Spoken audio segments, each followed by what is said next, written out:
Hey guys, I'm CJ and I am back for another video, and today we are going to be talking about the 5 common misconceptions about retinol.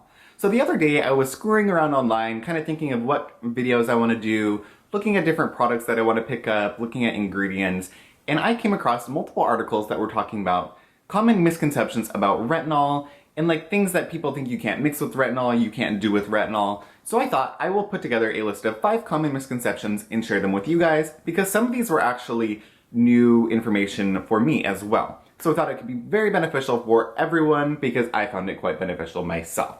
So I'm going to go through the list of 5 things that I thought were most interesting. If I look down, of course, I have my little notes here with me, so that's what I'm looking at. The first myth is that you can't use retinol with an AHA or BHA. So there's never actually been any scientific research or study that proves you can't use those two products together. The common misconception is that an acid is going to deactivate or reduce the effectivity of the retinol.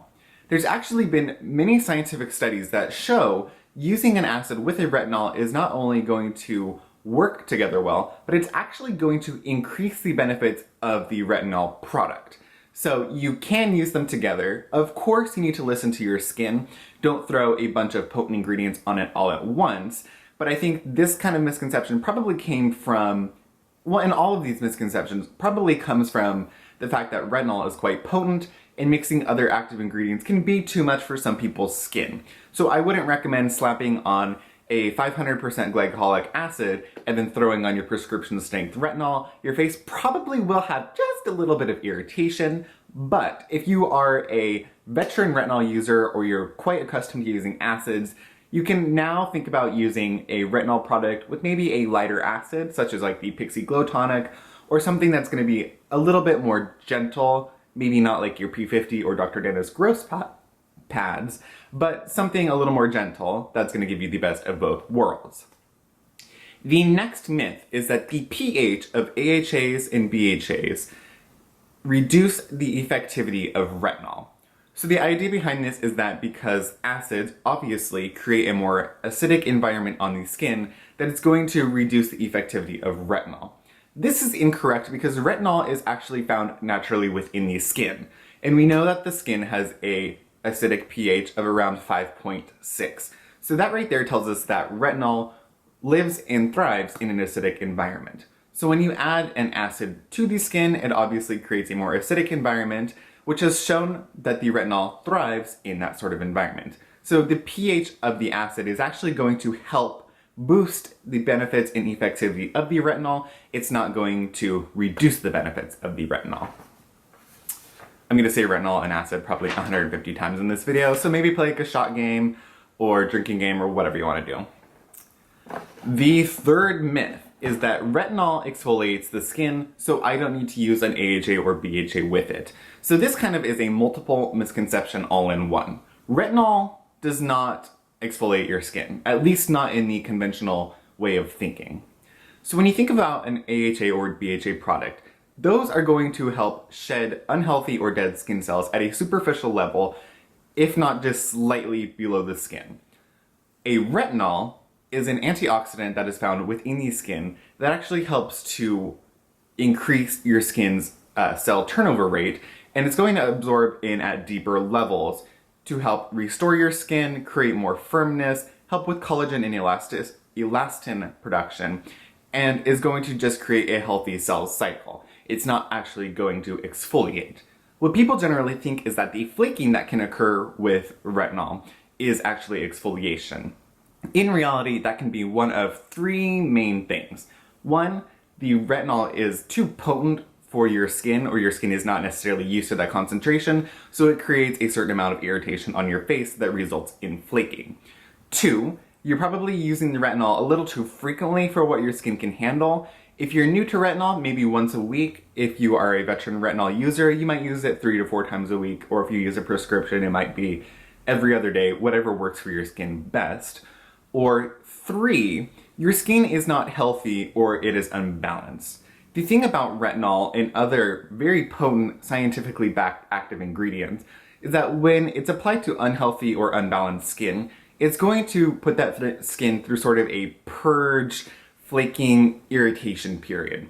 This is because these products absorb much deeper and work much more effectively than most common products found in skincare.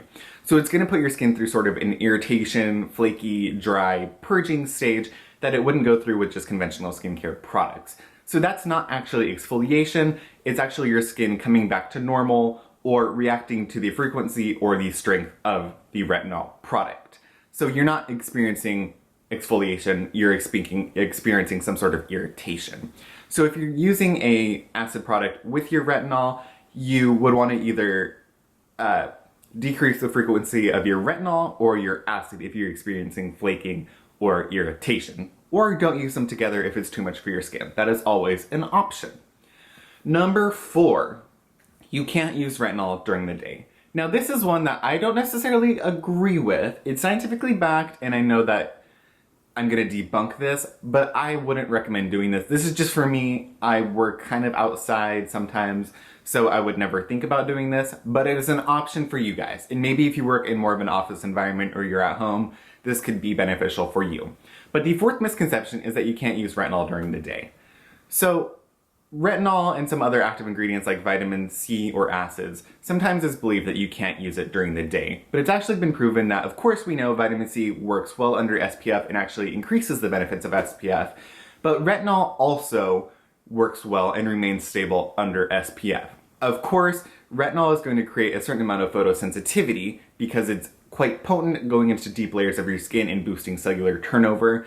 So I don't use it just because if any of the SPF rubs off or wears off through the day, your skin is still going to be vulnerable and exposed to the sun. So that for me is why I don't use it during the day, but like I said, it is an option. The 5th and final misconception, and I think for me this was one of the most interesting ones, this is that you should not combine vitamin C with retinol. So this is a misconception because it goes back to the whole idea of not mixing your retinol with an acid product. So it's believed that when using a vitamin C, because it's generally more acidic, it's going to deactivate the effect of the retinol. This is incorrect. In fact, retinol and vitamin C, or any potent antioxidant, actually work better together. The vitamin C allows the retinol to become more stable, more effective, and last longer in and on the skin. So you're not only going to reap the benefits of the vitamin C product, but that vitamin C is going to boost or supercharge the effects of your retinol and allow you to get the most out of that retinol product. I haven't tried any of these, but I can guarantee you now I will be doing so. So just know that you can mix your antioxidant with your retinol product and you will probably get a bigger, better effect.